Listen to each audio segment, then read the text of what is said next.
Hello and welcome to My Xbox and Me, episode 102? Question mark. We got to 100 and I was like, I know it's 100. We're gonna be fine. I forgot again. I am one of your hosts, MC Fixer, alongside my Spanish meatball, Joseph. How you doing? Also known as the People's Champ, but I'll take it. You'll take it. You'll take it. Yeah. Interesting. We've got an email coming up later on in the show, all about the People's Champ. So I want to hear it. It shall be interesting. Jojo, how you been, buddy? How's your week? It's that good. Are we ever gonna get a week? This is the new norm. Are we ever gonna get a week where you're just like, yes, I'm absolutely fine, Fixer. I've had a great week. You know what? I'm happy right now because I'm not in school. So yes, I'm fucking thrilled. Then show it a bit more, maybe. All right. Let's kick this one off by saying this week's My Xbox and Me is brought to you by Mike Lynch. We've also got a special charity ad read coming up as well, so make sure you're tuned and listening for that. Let's start with what we always start with, Joe, which is what's in your box. The games are upon us at this time of year. There are millions of them to play. I've got 3 important ones to talk about, but what has been in your box this week? What have you been playing? What's been in Joseph's box? Well, you get to choose what to talk about first, okay? All right, let's start with Shadow of War, which you hadn't played last week's episode. Right, or you could choose South Park's Fractured Butthole. I say we start with Shadow of War then. That's this because we've got an impressions piece up on the channel as we speak right now. So if you haven't watched that, go watch that. Also, we spoke about it on last week's episode, a little bit my experience, but people want to hear yours. What is your experience? What's going on? So I wanted to get this game because two very important people to me said, Joe, you're totally right about the microtransactions. And Joe, you have nothing to worry about, says the other person. So wait. I know what I said. Was I on either of those lists? No. Okay, interesting. No, I'm only kidding. No, you were on the side of don't worry about it. Don't worry. My one friend, Snowy from Snowy Games Studios, he goes, Joe, you have nothing to fear. This game's fucking brilliant. Yep. And my other pal, real life friend of mine, he was just like, no, I got to that part and you are totally right. So I was like, you know what? Let's play this game for myself. Let's see. Okay. Yeah. Okay. I am, I don't know where you are, but I'm not, no spoilers, but I am still on Act 2, I believe. I haven't gotten to the part you're talking about. I've put a lot of time in this game. The way I play it, I said this last week, I literally play the game as I run around, I get all the collectibles on the map. I run around to do all the towers. I run around to do everything else. And then I do the story stuff. Hence why the game's taken me a little bit longer to get through. But still enjoying the game. The story's still a bit meh. The gameplay is still solid. I love the combat system. So satisfying. I had to go to the toilet when I was streaming it the other day. Haley played for a little bit. And even she was like, yo, this combat system is pretty good. What's this? And I was like, yo, you'll like Batman. If you like this, you'll like Batman. Yeah. So yeah, interesting. Yeah, the story is I'm gonna take the risk here. If you're a big Lord of the Rings fan, there's some changes you might not like. Oh, okay. If you're not a big Lord of the Rings fan like myself, yeah, me too. You're gonna be like, what the fuck's going on? It does not have. If you play the first game, I think you're gonna be fine in terms of story. If you didn't play the first game or didn't get to beat the first game like me, you're going to be like, what the fuck is a Plantia and why the fuck do I need what? Why do I need this spider lady sexy? She's supposed to be a spider. I'm confused. Yeah. I don't know what the fuck's going on. And so I immediately just stopped fucking caring. Yeah, that's the joke. But I do that in a lot of games where like the story... It's interesting. I listen to Funhouse a lot, and Funhouse are guys that say the story comes second in everything. In every aspect of a video game, the story comes second, which was something I've always not agreed with. I play games for great stories. That's my escapism. Yeah. I escape to these worlds where I get to be whatever it is I am. But this, for some reason, I kind of agree on this case, which is the story is whatever. But this is I would pretty agree cool. with that sometimes. Like put an asterisk over that, and I would agree with that statement that sometimes gameplay comes second. Gameplay, in a developer standpoint, should always come first, of course. But like in terms of like why I play a game, yeah, sometimes it's just a story, but like the gameplay has to complement it. So I see where they're coming from. But like sometimes I'm like, I'm not playing Last of Us because of its excellent gameplay. I'm playing it for the story, right? Yeah, I totally agree. I'm not playing Gears of War to find out what's happening to JD though, right? I'm playing it to chainsaw fools. I totally like JD. So I just want to say before we carry on, this week's episode is also, you can get it early on patreon.com/mcfixer. I always forget to promote the Patreon early access at the beginning, always remember at the end. So I need to get it in when I can, Joe, unfortunately. Yeah. Remember, you can get this show early, $3, video versions, $4. Support your boy MC Fixer, keep the lights on. Enough of that. Back in. Yeah, so what are you actually thinking of the game? Battle systems, everything else? Dude, the fucking combat in this game is bonkers. It's really fun. So like we were talking a little bit beforehand of I was having a real shit week last week. So like I plugged it in. I plugged in that game just like my old NES cartridge, started playing, and I was just like, okay, this gameplay is stupid. Everybody's facial animations except for his look. Everybody looks sick. They're all very pal. Yeah, everybody looks like they're about to throw up. Apart from the black guy, he's not pal. Yeah. But that actually got me thinking. I'm like, is there actually like a black guy in the Lord of the Rings? Like, I don't ever remember seeing a black guy in the movies. Well, there is now. Yeah. I don't know. Anyway, so I'll be a snowflake and cry about that later. Nonetheless, I was just stabbing orcs in the face for 3 hours straight. Yeah. So like, it was really, really fun. The Nemesis system, again, is one of the best systems in this generation of games. How has it not been aped by so many other games? I don't understand. I don't know, but it's so fucking, dude. In this game, right? If you kill an orc and like, it doesn't mean he's gone forever. Nope. I had this guy called like Uruk the Machine or something like that. Mm-hmm. Uruk the Machine, in my 3-hour experience, came back 7 times from the grave. Damn. And like every time I would execute him, I would cut off, like the first time I cut off an arm and then I stabbed him. And so when he came back, he had a different, like a robot arm. No, I cut off his leg. He had a robot leg. Yeah. And then the second time I killed him, I chopped off an arm, both of his legs. And then I'm like, you're definitely now Dunzos. Nope. He comes back with a different guy's arm, 2 peg legs, and now like an eye patch. I'm like, what? The Nemesis system's awesome. It's so good. Dude, I felt like in that one part of SpongeBob where everybody thinks the old man's bullying SpongeBob, they start beating him up. And they're like, how many times we got to teach you this lesson, old man? Because like there's one part, dude, I chopped his head off and he comes back with like a thing on his, like making it like, yeah, no, there was some skull damage. He's like, the machine will always come back. And I'm like, yeah, like for a fucking ass whooping. Yeah. It was the incredible. Nemesis system is amazing. It's amazing. It's definitely what makes that game fun. The interactions, the interactions with the orcs are what makes that game fun. There's no 2 ways about it. So I wouldn't say buy it for story if that's what you're thinking, but definitely buy it to play gameplay and have fun with orcs and hear them talk and get them to cheat death and then come back with half a face burn and stuff like that. It's awesome. Yeah. Awesome. And they also learn. Some of them learn. So like when you're in combat with them, they'll learn midway through combat that like you're evading them. So like they'll actually cancel your evades, your parries. I'm like, what? I'm like, this is nuts. So I'm liking the game for its combat. Just everything else for me, that's where everything else is going. So everything else being what? Like, okay, facial animations are just in general not good. They're very average, I'd say. Yeah, very average for a game this generation. And like seeing maybe I'm just like very spoiled, but like I've seen so many games have excellent facial animations, and everybody's so stiff.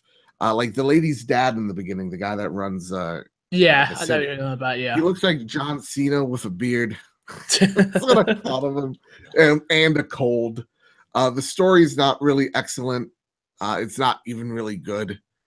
And then also when it comes to the music, it's like, oh yeah, it's there. Like it's nothing to write home about.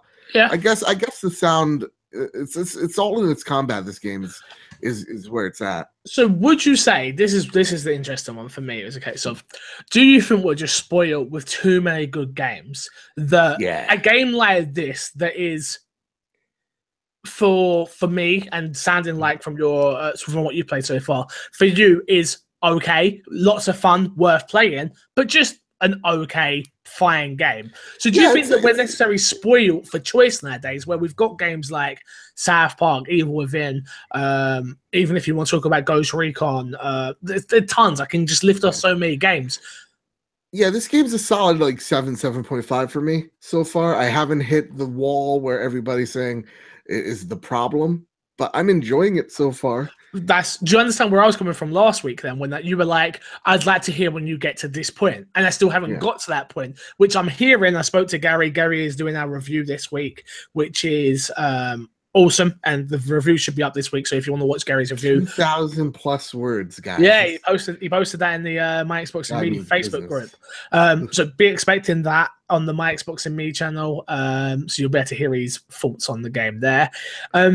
But yeah, he said that he does get very loot box. You do need to start using loot boxes towards the third act, which again, I haven't got there, so I don't know. I've not been forced to touch a single loot box yet, so I haven't. So yeah, it's like I've been warning you guys for months.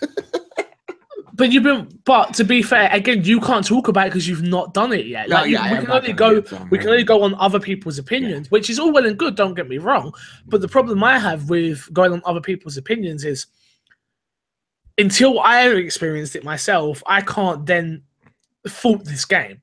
And if I never get there, maybe I never finish it. I still have this experience in my head. Yeah, you still have a pleasant thing in your head about it. Like, So I'm assuming that from what I'm hearing is it gets kind of grindy for gear wise, right? Is that what I'm? So you need to start spending you have to start spending your currency to buy loot boxes to get better orcs armies. Is that what I'm? Okay. Yeah. So Okay. Well, we've got plenty of more games to talk about, so let's carry on talking about them. Do you want to talk about South Park, or do you want to talk about Evil Within? Let's talk about South Park. All right, South Park. Because I got a question. I want Evil Within for last here. Okay, cool. South Park, I've played 4 hours of it. I've played 7.5. Okay. How do you like it so far? I love it. For me, I'm a big fan of South Park anyway. I love the humor. I love Trey and oh my god, totally skipping the name. Trey and Parker. Trey Parker. No, Trey Parker. That's his last name. Oh my god. Something Stone. Matt. Yeah. Matt Stone, isn't it? Please tell me I got that right. If I've got that wrong, this sounds like poor names. Continue. I love the humor. I love the art. I was talking about this to Haley and her brother today, and it's like the game feels like a giant, which same as the first game. The game feels like a full, just a long episode of the show, which then you can interact with. And to me, that's amazing. Again, the humor's funny. I love the fact you go in people. I literally go searching for people's houses, trying to shit on their toilets.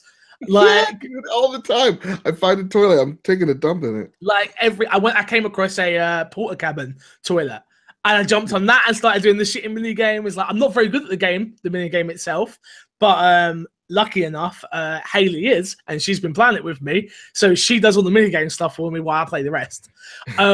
I love the combat grid. I think that's amazing. I love how they've really taken the turn-based aspect to another level for me. I don't play many turn-based games, so very limited knowledge on it, but I love the grid system. I love it. I love the fact that you can move to the square, you move in the different directions, you have to get within a near enemy to attack him. You've also got to be calculated. You've got to make sure you know what you're doing to avoid attacks as well.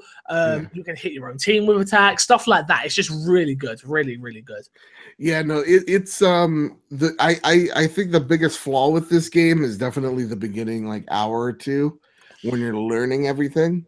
A very tutorial heavy. I found that it was like, yo, I just want to get into it. Stop. I just want, yeah, like shut up, let me do my thing. And yeah, that's why I don't like JRPGs, because it's like 10 hours in, I'm like, okay, there's too much shit. Can I just go? And that's like a lot of this game in the beginning to me was like, dude, I'm getting bored. I'm getting real bored. I never had a bored experience. I'll be honest with you. Because I find it so fun. For me, I was definitely getting a little bored in the first hour or two, and it's like to me the game is, now I haven't played the first one. I only played it for like an hour. Interesting. The game is a greatest hits CD, so like all these jokes for the most part, they're either referencing previous episodes or they were in previous episodes, and whether you like that or hate that, that's going to determine how much you're going to love this game. For me, I like it most of the time, and then sometimes I'm just like, let's try to do something different here. But see, I totally get what you're saying. I do. I totally get what you're saying. But I also feel like the game is sort of a parody of itself at certain points as well. Yeah. Which is super funny. Like for me, obviously, I'm sure most people remember the Kanye West "Gay Fish" song, and I literally went into there's an iPhone store type of thing, and they have it playing in the background, and I'm sitting there just cracking up, and then they've got like a pop band type of Cartman singing in there and stuff like that. It's just like, this is so funny. This is so good. The one thing I really loved was one of the early missions. You had to go to the church, and with the priests, by two priests who are trying to have their way with you. There's epic music starting, right? Every fight there's like bump bump bump, but for these priests it was like sexual, like dude. The part where his special move is he pulls at prayer beads out of his ass and then to whip you with it. Oh, dude, my God. Face, I was just like, they're really doing this. It's so good. It's so good. People say fuck. Yeah. See, like the weirdest thing for me was you had to go to a strip club. Wait, spoilers, you're getting very close. Oh wait, sorry, very spoilers. You're getting very close. Actually, they don't blur anything. No. So it was really weird for me. I was like, what? It's so funny, so Dude, good. This game is over the top, and also Jimmy steals the whole fucking thing for me. So far, he's doing a great job. He's doing a great job. The whole fucking thing from start to fucking finish. He's doing so good. So I'm 7 hours, you're 4. I suppose we'll hear about it more soon. I assume Gary will be reviewing it for the channel. I assume I haven't really spoke to him about it. I assume, but I'm sure he's very busy doing 1,000 things at the moment. I feel so bad for Gary right now on the channel because he has so many games to review. I don't think there's anything else I need to add until probably next week's episode where the game should be finished for me. Anything else you want to add? No, I'm good. Would you suggest it to people to pick it up if they like South Park? This is you like South Park, I'd say pick this up. Yeah, if you're a fan of South Park, get it. If you're not, don't waste your time. Last but not least is a little game called The Evil Within 2. Oh boy. So, as most of you know, I'm a huge survival horror fan. As most of you know, a huge Resident Evil fan. This is the modern day survival horror game. I was not expecting what I've got with this game so far. It is so good. So good. Like, I was expecting just a sequel in every sense, which is a story about Sebastian's daughter being taken. We're going to go from this point to that point to this point to that point. Hit this beat, hit that beat. Easy. Boom, boom, boom. Done. No, this isn't that game at all. It's graphically probably one of the best looking games this year. Easy. Really? Oh, it is beautiful. Beautiful. It takes a very heavy inspiration from The Last of Us with its gameplay style. the music and sound design and atmosphere is amazing. Okay. The one thing I will say for a survival horror game, I don't think it's that scary. Honestly, it has some jump moments which you can see, which we've had on twitch.tv/MCFixer, which they're cool, but they're jump scares. That doesn't make sense scary if we were being a jump scare. Right. Enemy design is quite creepy and scary, but I don't think the game is overall scary. More thrillery than scary for me. But the atmosphere itself is amazing. Okay. Really is. But the game isn't just story driven, you're going from one point to another. It's like that kind of open world type thing, like it's a hub world. Exactly. Okay. But you have side missions you can go off and do. There's gear around you can go search. There's houses to search, which then activate side missions or activate finding. Do you know what the best comparison was, which I think still stands, is. Don't think I'm crazy, but this is like the Evil Within 2 set like Dead Rising 2. If you ever played Dead Rising 2, where you're encountering you encounter survivors around the world, you can choose to help them or not. If you help them, it's going to open a side quest, or they're going to give you some gear or something like that. It really, really, really, really is so good. So good. And I love Dead Rising. And obviously we know Dead Rising is like a side plot game where it's funny, it's enjoyable, you combat and This game is serious. It's telling a interesting story about Sebastian's daughter being taken. But under that, there's another layer of there's more to it than that.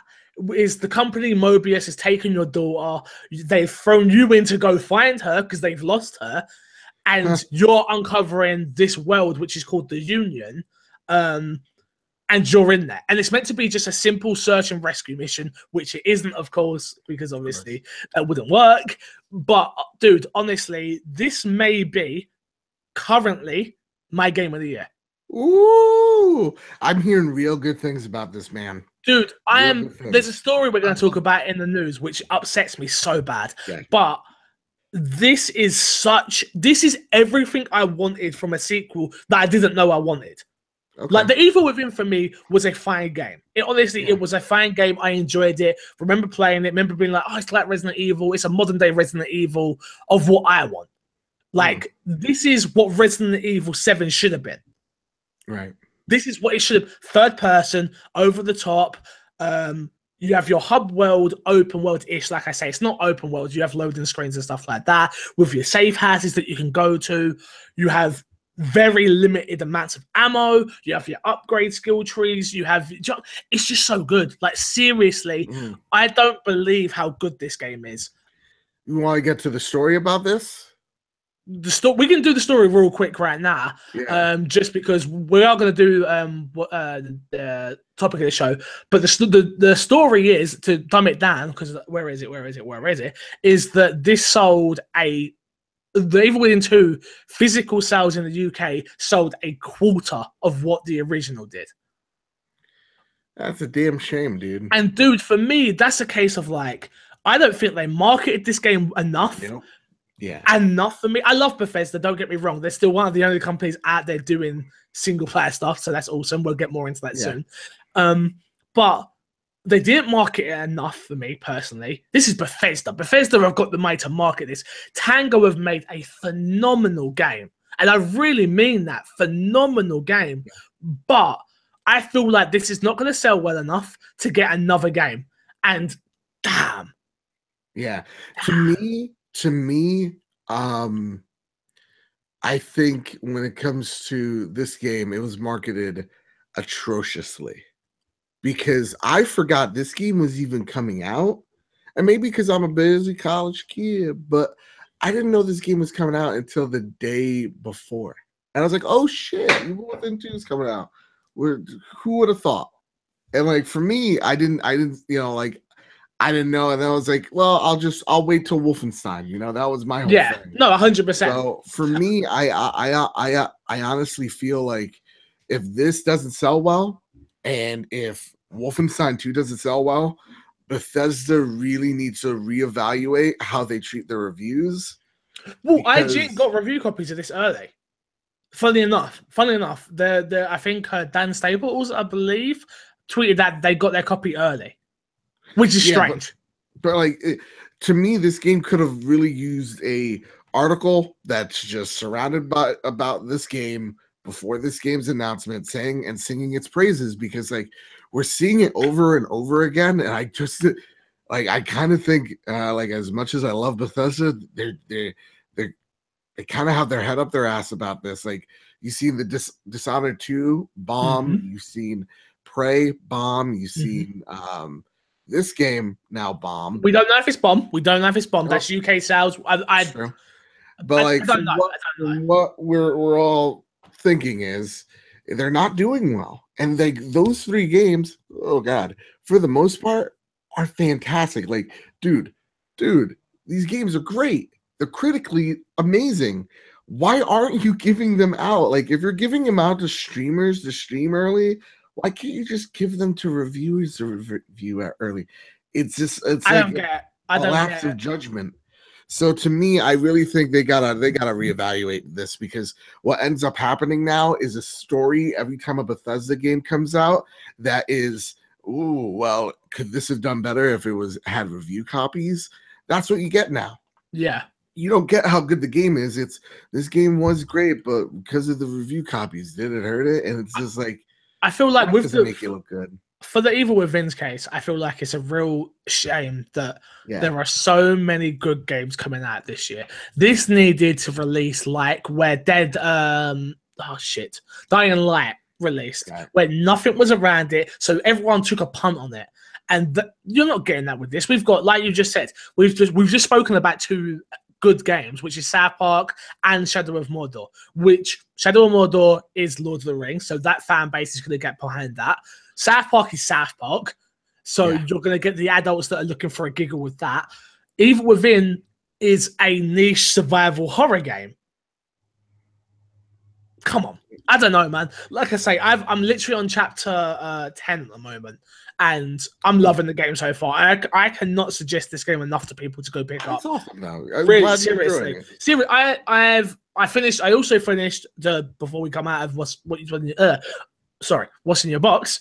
I've also finished FIFA The Journey, which was actually really bad, which is a shame. It wasn't good.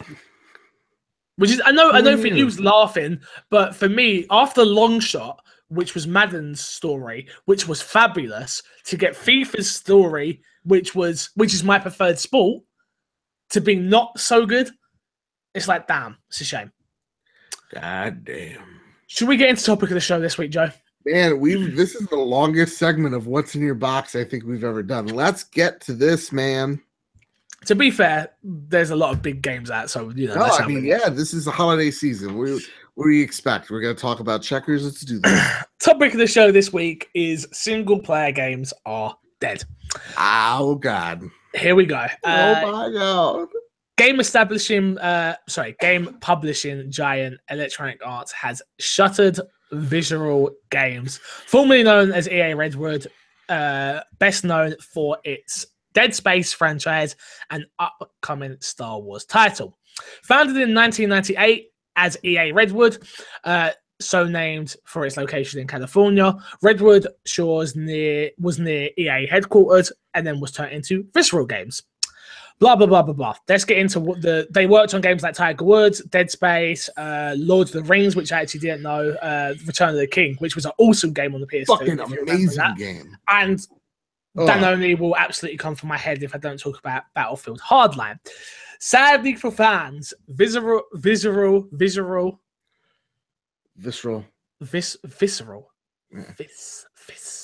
Sorry. The company is no more. And I quote, Visceral Studios will be ramping down and closing, end quote, explained EA's Patrick Sutherland. Is that correct? Perfect. Yep. In a blog post announcing the closure, and I quote, and we're in the midst of shifting as many of the team as possible to other projects and teams at EA. The biggest project is an unnamed Star Wars action-adventure title, which was originally scheduled to launch in EA's 2019 physical year.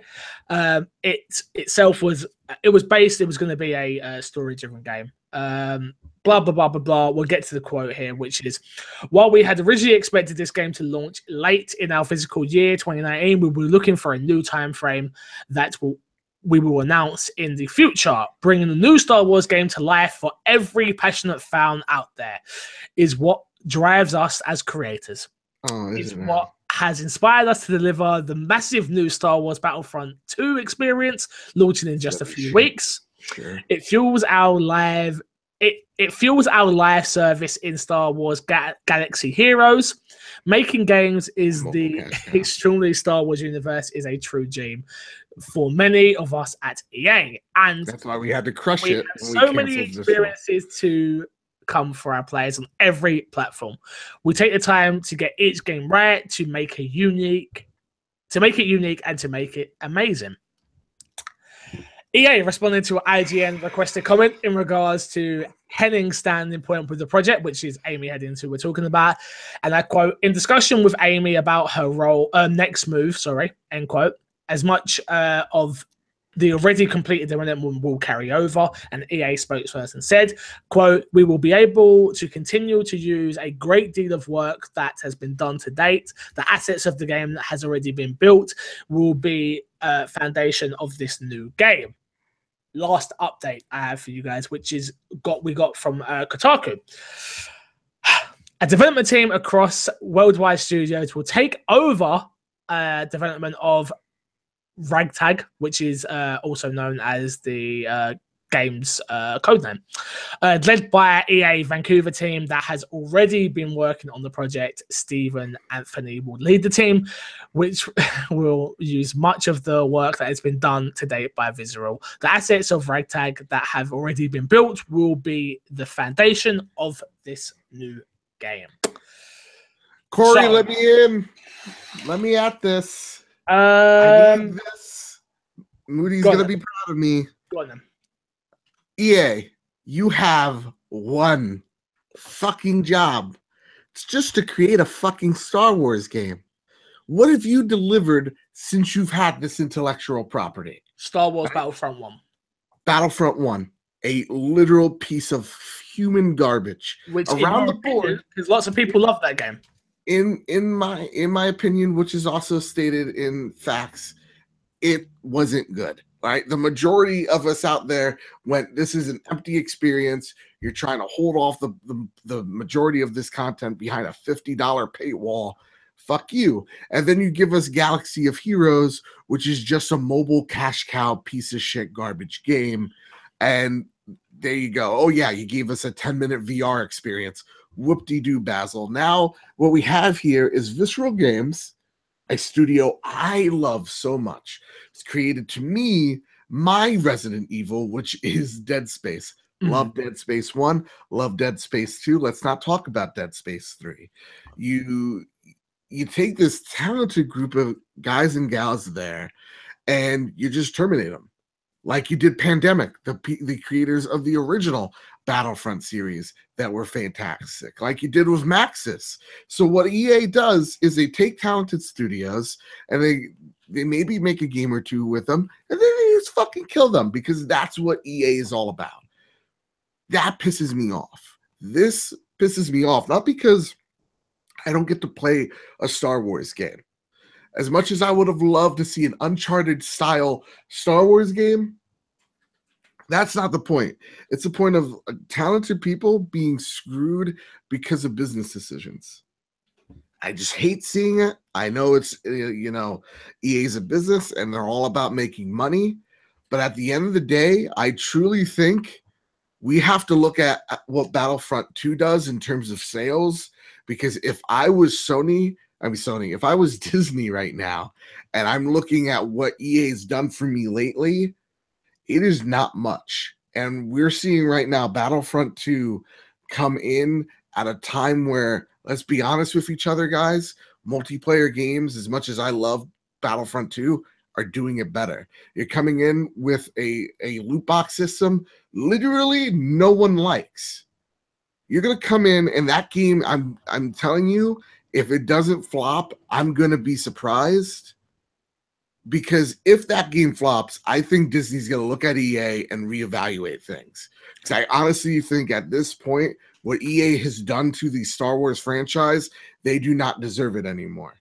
They need to look at other people in this industry and maybe start doing something different and going a different way, because what we've got so far are lukewarm products that do a dishonor to the Star Wars franchise. So for me as a Star Wars fan, yeah, I'm upset. I'm more upset that another talented studio has just died because EA made promises it couldn't keep to its investors. The important quote I want to read here, which is why I left it out, is which is, "We will maintain the stunning visuals, authentication in the Star Wars universe, and focus on bringing Star Wars story to life. Importantly, we are shifting the game to be a broader experience that allows for more variety and player agency, learning into the capabilities of our fresh Frostbite engine, and reimagining certain elements of the game to give players a Star Wars adventure of greater depth beyond the explore." Now, I see this in twofold, yeah? Okay. Because number one, for me, I couldn't give two craps about Star Wars. Star Wars, sorry, I know how big Star Wars is to everybody. Yeah, you're not a Disney thing. I get it. No, I know, but on a serious note, I know how big Star Wars is to everybody, and I'm just not in on that, yeah? Right. But the point I want to make here is that, and hence why this episode is single player games are dead, is that they have killed a perfectly good, and this has Amy Hennig writing this, with a talented studio, which I agree with you. I've played Dead Space 1. I've, funny enough, played Lord of the Rings. Great games. This is a talented studio, and you have killed them because you want to make Star Wars like Destiny? No. And I'm always, and you know me, guys, I've been on the side of most businesses. And I'm still on the side of businesses, honestly. Businesses make businesses decisions. Money talks, yeah? So obviously they're seeing things like Destiny and seeing things like loot boxes and seeing things like this and going, we can make more money. But to kill this, I was looking forward to this. Yeah. And I'm not a Star Wars fan because I wanted a Star Wars like Uncharted. I wanted that because I want a reason for me to get into the Star Wars franchise. I want a reason to enjoy it. If there's Jar Jar in it, I will buy it. All jokes aside. No, but seriously, I wanted this. I'm super. I'm looking forward to playing the Star Wars Battlefront 2 single player. So this game was this was the one I was waiting for. And for them to just kill this studio the way they have is wrong. Yeah. It's wrong. I really do think it's wrong. But in the same breath, because it's like with Visceral, like it's like all the mistakes, and like to me, what pisses me off more about their games not being able to hit projections is like Jim Sterling made a fucking excellent video about Visceral, going all these mistakes. I saw that. Yeah. REAs, like they planned for Dead Space to be this huge thing. Like they wanted movies, they wanted comics, they wanted fucking shows about this series. Well, that's your boardroom's fault. This isn't Dead Space's fault. The game wasn't even out yet. You know, when they take a look at Dead Space 3, right? They pulled most of the funding out for Dead Space 3 and then forced them to do microtransactions in their single player game. And so then when it was critically, they killed it. And then they go, hey guys, I know you've never made a multiplayer game before, like 16 on 16. Hey, how about making a Battlefield game? It's like, what? No, that's not what this studio has done. And so you give them to be fair, you give them sorry, Joe, to cut you up, but you give them the Battlefield game, but you give them the unnumbered Battlefield game. Yeah. It's not going to do as good as the fucking numbered Battlefield games. No. So then like it's this decision to give it Star Wars to me felt like the redemption of the studio, because their talent, that studio's talented. Single player as if well. they were able to do some type of 501st horror like Star Wars third-person shooter game, that would have been fucking amazing. And there's been shit like that in the Star Wars universe, so you could do it theoretically. If you were doing a third-person game in the Star Wars universe and you gave it to Visceral, how are they going to take it and mold it and shape it? And that's what I was really excited for, because I love this studio. I really do. They make great shit. And all the mistakes are one executive's doing. Why isn't that fucking guy losing his job? It's because he's probably already off ruining another company. So that's for me, how I feel about this. For me, honestly, we don't need Destiny isn't in there. What doesn't seem to understand on so many publishers' fucking heads is, guess what? Just because it works in Overwatch or just because it works in Destiny does not mean it works for every single game. 100%. So I'm gonna fucking love, because I'm already not buying Battlefront 2. I went back on those words. I've said it in one of my Babbit videos. I'm gonna buy it when I think it's worth buying, and it's gonna probably be pre-owned. But so I don't give any money to EA. The argument I've got here, is the only problem. The only problem I have with that is, and I feel like this is a good point, and I thought about it. If we don't support Battlefront 2, and it does really poorly, does this not mean we're not gonna get any more single player focused Star Wars stories? Because the way they're gonna look at it is, if we don't buy it, this is where we get really fucked. We really do. Which is, if we don't buy it, then it didn't do well. Which means they cannot then support a single player. But if we buy it, it means we're supporting their bullshit, which means loot boxes and pay to win. So we're fucked. We're fucked either way. It's not so black and white. When a company looks at reasons why something fails, they usually put on a separate team, and they kind of they do like surveys almost. And it's just like, why didn't you buy it? And then you could even read the tea leaves on the ground and go, oh, everybody's really super excited for this story. It's the loot boxes. And I really think what we're seeing right now with all these loot box bullcrap things happening, and you're seeing so many people either pissed off or concerned now at this point. It's not like, hey guys, give them a chance. It's more like, whoa, settle down, right? You're going to see EA fuck up. You're going to see you're going to see WB fuck up, and they're going to come back next year, and they're going to try, and they're going to have a better version. Right now, this is the bend over, and we're not going to give you lubricant version of this game. When the next Battlefield comes out and the next Battlefront, it will have learned from all its mistakes. The problem is, though, with that is, if it's learned from its mistakes, Battlefront 2, this game already needed to be the redemption of 1. Yeah. Because the 1 was received so poorly. And so with that, when you're coming in and you already have something controversial on your back, and then you go, well, third time's the charm, dude, people are not gonna buy this game. That series. We certainly will see. We certainly will see. But I just want to say I'm worried about all single player games now. Like I said, we were just talking about Evil Within 2, which hasn't sold well, probably due to not great marketing and people not knowing where it is, people not even knowing when it comes out, being thrown in the mix of everything else. Then we have stuff like this. I'm really scared for single player games. I love multiplayer games, don't get me wrong. But sometimes I want a single player experience. And it's looking like Ubisoft are going to be the company that gives it to us, even though they have their multiplayer type things, but they do have Assassin's Creed. They do have Far Cry, which is, I know it has multiplayer, but it's a single player game in my opinion. I'm interested to see where things go. I'm not too scared. We'll see. Because for me, when it comes to single player games, I'm like, okay, the way I think about it is, so what if AAA studios don't do it anymore? Because you know what? You know who's going to pick up the baton? The smaller, more independent studios. The studios that are indie. the I hope studios so. that I are really bigger, like CD Project Red.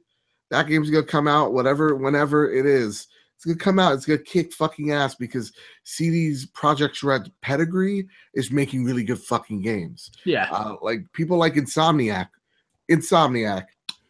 You guys are so fucking great. It was so brilliant. They go, listen, guys, we're still hiring at our studio. Anybody losing a job, come over here to what is like Virginia or like North Carolina. We'll treat you right. You seeing studios that like take creative risks, make great fucking games, and they're not held by any publisher bullshit. So I gotta give respect where respect is due to those studios. I think we're still gonna see single player games. I think this is just a fad that's gonna die because not every game is gonna be Destiny, just like how every game back last generation tried to be Call of Duty and failed for like good 2 years. Yeah. Right? Every game needed multiplayer until they found out every game didn't need to have multiplayer. So that's how I think about it, man. This getting to our ad read, which is, hey everyone, Mike Lynch here, and I'd like to tell you about my YouTube channel. I play games, review movies, and go over life experiences. Basically, the whole shebang. I'm no longer on hiatus, so check out my archive of cool vids. Have fun with my channel. MikeLynch.com, no, YouTube.com/Mike Lynch. Thank you very much. Mike, thank you very much for all your support and keep supporting the My Xbox and Me podcast. Also, we've got one from Gary, which says, on Saturday, October 28th, I'll be doing a 25-hour live stream to raise money for Special Effect, a charity that helps disabled kids play games by creating custom controllers and interfaces. I'd love it if you consider sponsoring us or /sharing the link. Every little helps. It is currently in the My Xbox and Me Facebook group, so if you're not there, join that. Support our boy Gary, who's been working his butt off to get us reviews for the channel. Support him, supporting the great cause. Support him because I say support him, and support him because My Xbox and Me is a family, and we need to be there for each other. So please, please, please. And seriously, it's a fantastic cause. Like, that was the one thing, like, I know I'm going to talk about Nintendo for a second, but, like, it's the reason why I love the Joy-Con controller so much is because, like, I met people that couldn't game because they can't do this. And, like, being able to, like, there's special controllers out there, but they're, like, expensive. So being able to give the gift of gaming to people in need is always amazing for me. So. 100%, Joe. Let's get into the news. First story is about Visceral again. For Visceral Games, Star Wars project will live on in a different form. The linear story focused version of the game was beautiful, and I quote, very fun and funny, end quote, the co-writer said. Todd Sashwick, who was co-writing the linear story focused game with Amy Hennig at Visceral, publicly commented on what could have been following the EA announcement of the studio's closure. And I quote, for the record, it was a beautiful, amazing, fun and funny, end quote. Sashwick said in a tweet, and I quote again, the ride was for me a singular, talented, passionate folks making something great, end quote. Oh, that's nice. So too bad it's fucking dead, right? Never coming back. It's dead. Let's talk about EA a little bit more, Joe, shall we? Yeah, sure, yeah. EA addresses Battlefront 2 loot crates, shares beta feedback. EA has addressed feedback from Star Wars Battlefront 2 beta, including issues around loot crates. In a post thanking players for engaging with the beta, EA discussed likely changes that will appear in the full game. One of the most continuous issues in the beta was the use of loot crates, which raised fears the game might be pay to win. EA has attempted to clarify that these crates will do in the full game. Star cards, outfits, emotes, and victory poses will be available in loot crates, purchasable with both in-game credits and premium currency. In effort to balance the potential effect of the players buying crates, the most powerful items will not be included in crates. Instead, they will be unlocked via in-game achievements. Additionally, unlocking most weapons and upgrading star cards will be accessible in coordination with player ranks, which can only be progressed by playing the game. Other alternatives EA discussed may include changing strike mode to a best of 3, nerfing the specialist abilities, giving more to the First Order flamethrower, more firepower, and improved team play. What does this do for you then, Joe? Absolutely fucking nothing. If the things in loot boxes you could get, if the best things are not in loot boxes, then why the fuck do they exist? Why make this progression system seem and sound convoluted? If I need to read something twice to understand what you're trying to sell me, you're selling me shit. I would much rather, the thing that I feel bad for is that when I'm shouting and yelling like this, I'm not shouting and yelling at the guy at DICE, because this is just his job. He's the shit shoveling salesman. He's just trying to pay the bills. I would much rather have the EA executive that told the shit shoveling salesman to shovel the shit, to actually shovel it his fucking self and tell me, so that I can tell him to go fuck himself with his own fist. That's what I would like to say. Fucking don't buy Battlefront 2. Don't do it. Don't support it, please, for the love of Christ. Battle star cards, abilities, progression, paywall. Are we gonna support that just because the single player is Shiva Kamini Sona Kanankum? Come on. No, I'm not. And you should have watched the League Fix if you don't understand that reference. I didn't understand a word you just said. Was it English? Yeah, well, you should have. You should have. Yes, Okay. no, it's Indian, but no, nonetheless, it's come on. Cool. Fuck EA. Next story. Dummies. Wait, so quick question. Are EA on the same as fuck Konami now? Oh no, yeah, they're on that level. Nah, bullshit. I'm not with you. They still make FIFA. They still make FIFA. I'm not with you. You know what? They spy on their employees and make them do janitor shit. EA is like your douchebag uncle nobody likes. I like him, but you know what? He gives you like birthday cards still. So he gives you £20 on your card still. So you're like, exactly. I don't like you, but you keep giving me money, so I like you. Okay, yeah. I see what you're right now. Maybe it's just passion I'm talking about, because usually I don't get the whole hate towards EA, but now I think my eyes are open. Fuck EA, they're dum-dums. All right. Doing dumb Activision patents matchmaking system designed to encourage microtransactions. Call of Duty publisher Activision has patented a method of matchmaking designed to increase players' spending on microtransactions. This system would deliberately pair you with someone who had a premium item to show off in the hope you would see and then spend money on it yourself. The pattern was first spotted by Glixel, Glixel, in a report which initially suggested the system could be in use. Activision has now responded to reassure it has not been implemented. The method has not been implemented in any game. Quote, there was an explored pattern filed in 2015 by an R&D team working independently from Our Game Studios, an Activision spokesperson confirmed to Eurogamer. And I quote, it has not been implemented in game, end quote. Bungie community manager David DJ confirmed that Destiny, also published by Activision, had not implemented it in either. Can I just say something? Yeah. Fuck Activision. There you go. Because the reason I'm going to say that is, because I'm not even against microtransactions. I'm really not. And I'm sure... neither am I. I'm sure one day I'm not going to get a job ever because I say too much bad stuff. Yeah, I think about that sometimes. But the one thing I will say, is because I'm not trying to get a job at EA or Activision or any of these game companies. I like doing what I do, patreon.com/mcfixer. Support it. There will be a day where I go, hey, can you take down that EA one? I got real mad. No, but for me, it's a case of, why are you even making systems like this?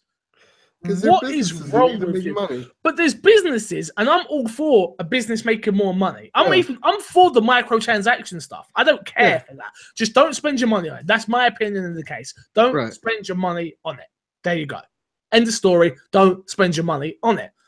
But that being said, don't make a system where you pattern me with somebody else just so I see their shiny thing, so you think I'm going to want it and go, I'm going to spend more money. That's wrong. That's not how it That's wrong.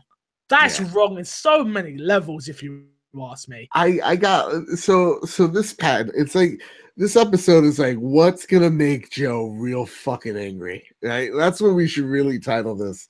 Joe gets real angry about things. This already happens, like in like World of Warcraft, Destiny. You know, sometimes you're walking around your city and you see some guy in really awesome armor. You're like, well, that guy's fucking badass. Or he's riding a mountain that like you've never seen before. That naturally happens in games. That doesn't bother me. That doesn't bother me. Okay, cool. What you're doing is essentially going and pairing people in games like Call of Duty, people that have the best weapons in the game. That's affecting gameplay. Like right? Yeah. If I'm getting my ass kicked because some guy bought some fucking sniper and now I'm supposed to be like, well, no, I want to buy one. No, then what happens is it's pay to play. It's, hey, yeah, this base game's $60, but if you want to not get your ass just shredded by some guy that paid extra, then you have to pay extra. And then the game's not $60 anymore. It's 70, 80, 90, 100, whatever the fucking amount it is. Like these microtransactions, they make sense for mobile games because they're free. I spend money on mobile games because they're free. And then I realize, holy shit, I just spent $20 on something really dumb that should have been worth like really $5 in real, like if it had everything in it. So like to me, these make sense in mobile. These moves do not make sense one bit in where we are going right now. Activision is a shady company and a not good company in terms of like doing things for the gamer. We've seen that with Call of Duty over and over again, supply drops that actually affect gameplay. Yeah. So in the remaster that they added microtransactions in. Activision, the thing about them, and I gotta respect them for you, is that when they bend you over and they fuck you, they go, yeah, no, we're doing it. And like they're like, oh well, at least you're honest. They don't try and hide it, true. Yeah. They're not trying to, they're not taking you to dinner first, right? No, it's not like EA where it's like, we cherish and we love you and you know, whatever. And no, Activision just does it because they're Activision. And you know they're about money. You know that they're about access because they only make Activision side one fucking game. Yeah. Right? And as long as they leave Blizzard alone, I'm fine. But that system in place is just rife with problems. And maybe you'll never see light of day because it's just a blueprint, but be concerned. Yeah. Start looking for it in your games. I can't wait till people are ripping the net code out of Call of Duties, you know, and all these games. Love it. Next story. UK government to investigate loot boxes following petition. The UK government must respond to a petition concerning the use of loot boxes as gambling in video games after it granted a significant public support. The online petition has occurred over 10,000 signatures, the minimum needed to ensure the government respond since it started. Titled Adapt Gaming Laws to Include Gaming in Video Games Which Target Children to Appeal is asking for a reformed in the UK gambling law to include in-game mechanics like loot boxes, which are targeted at children and vulnerable adults. And I quote, while not currently considered SIC gambling by law, they do copy many traits to make them as addictive and can lead to real money being lost/earned. Gambling in video games mostly involves loot boxes, where the players use virtual currency, often bought with real money, to earn in-game items, often worth less than they paid, sometimes more. So something's happening over here. The government are looking into it because they have to, because a petition was done. I still don't think it's gambling, but that's a story. Right? It's definitely an introduction into the world. I don't think it's full on, but it's definitely triggering the same triggers that gambling does have. Cool. Definitely. Yeah. Again, topic for another day, I think. After all our heated discussions. Yeah. No, I'm my blood pressure. Top 10 UK lists come out this week, which is FIFA 18 at number 1, Middle-earth Shadow of War number 2, Evil Within number 3, Forza 7 number 4, Forza Horizon 3 number 5, Destiny 2 number 6, GTA 5 number 7, and the rest are not important to Xbox players. So, boom. Next story. 343 details next round of Halo 5, Halo Wars 2 updates. 343 has shared new information regarding updates coming to Halo 5, and Halo Wars 2 and more. In a recent Halo live stream, 343 announced that Halo 5 is getting a overtime content update in November, which will feature 4K upgrades to follow the Xbox One X owners, update weapon tuning, and the return of the oddball multiplayer mode after the launch of the overtime update. New skins will be also available. Also, they announced that Halo Master Chief Collection will be getting a 4K upgrade as well. So I like it. Yes. Next piece of news: Life is Strange Before the Storm Episode 2 release day announced. It was the 19th, so it's currently out now. If you're looking forward to that, I think Haley's going to play it soon on stream for me. So, because I actually liked Life is Strange. She's not played 1 or 2 episodes. I actually watched it when I was ill. I really liked the look of it. It wasn't my type of game to play, but I liked watching her play it. So I think we're going to do a little live stream of that. So if you're interested, come all over. Next piece of news: South Park: The Fractured Butthole season pass revealed. Hell yeah! I'm really excited about this. Ubisoft has released details about South Park: The Fractured Butthole's $30 US season pass. Available on October 17th for PS4, Xbox One, and PC. The season pass will include 3 DLC packs and 3 day 1 content. The day 1 content includes the Relic of Zaron costume and perks packs, which is also available to non-season pass holders on October 15th for $5, as well as the Towley Your Gaming Bud, which provides an in-game tip giving buddy and will be available to those without a season pass on October 24th for $2. The first DLC pack included with the season pass is Danger Deck, where players will face the ultimate combat challenge in all Dr. Timothy. Danger Deck, quote, Danger Deck will be available to all players as a separate purchase for $6 in December. And the second DLC pack is called From Dusk Till Casa Bonita. Wow, I only saw the Caspar. My bad, Caspanilla. That's my apologies. Which sees you team up with the Coom and Mysterion to defeat a demonic presence at Caspanita. It will also be available for $12 in 2018. Lastly, Bring the Church add-on pack will feature another new story with all new superhero class and will also be available for $12 in 2018. All of this comes part of the gold edition of the game for those who want that. I don't know if I'm going to get, again, not really into season passes. I do like additional content. If the game is really good, ends really good, I think I might consider it, though. I like the Casa Bonita one because that episode's great. And I'll see what the other one has to offer, so. Caspanita. Next piece of news is a joyful one. Finally, Joe, Cuphead has sold over 1 million copies.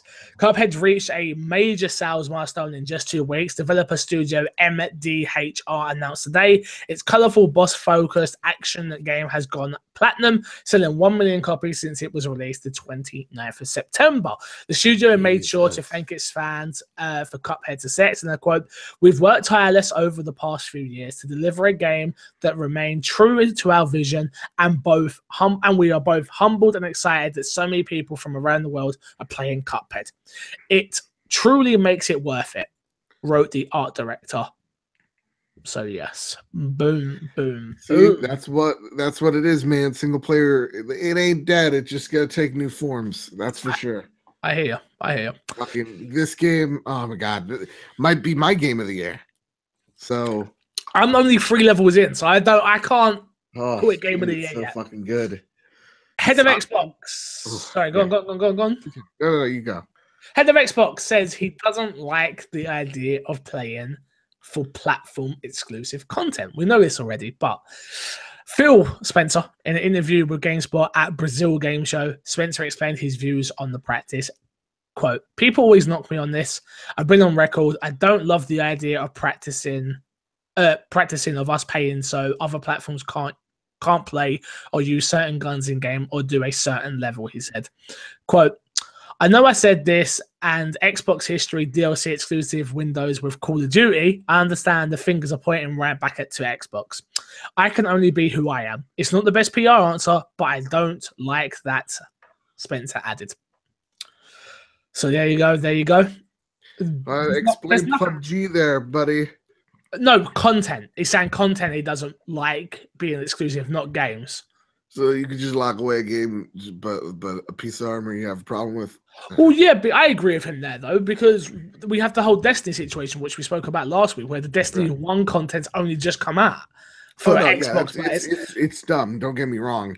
I just think both of them is dumb. Like, I honestly think, like, you're paying, like, a third party for either, like, exclusive shit or just exclusivity for a year does nothing to benefit the games industry or the game itself. Like, I don't think it does anything to benefit the games industry, but it definitely does something to benefit the console. You're trying to sell your plastic box at the end of the day. Yeah. You need to have your advantage over them, whether that is time. That's like the same with Sony doing, like, where it's like, hey, you want this free gun? Come over here.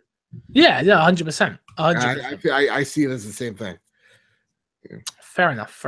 LEGO Dimensions reportedly ended a year early. LEGO Dimensions has reportedly ended a year earlier than planned, through Warner Brothers, though Warner Brothers has yet to confirm or deny the news.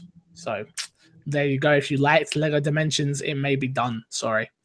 Last but not least, on the news side of things, Madden is free to play this weekend on Xbox One. Madden 18 is free to play from October 19th. Till October 22nd. So you can get your hands on the best looking NFL game ever made. Man, I have a good joke for that, but I don't know if I should say it. Go on, hit me. I was working on it. I was working in my head where in the next Madden, they're going to unlock the special ability of kneeling during the national anthem. That's good. That's good. I didn't laugh because it took me a second. That's a good one. I like that. that. I would love to go through your management of like. What about if your celebration could just be you kneeling and doing this? Yeah, or like it's like right before the game starts. It's like link arms, stand, or kneel. You know, it's just. Oh boy, Joe, what's this? Yeah. Should we get into Fix a Sack? You know what? Let's hop in your sack, man. I love. Let's hop into Fix a Sack. If you want to be in Fix a Sack one day, and you can be every single goddamn week, you email in myxboxandmepodcast@gmail.com. And this one says, hello, you sexy hosts. I hope you're both having a great week, kicking butt and playing some Xbox.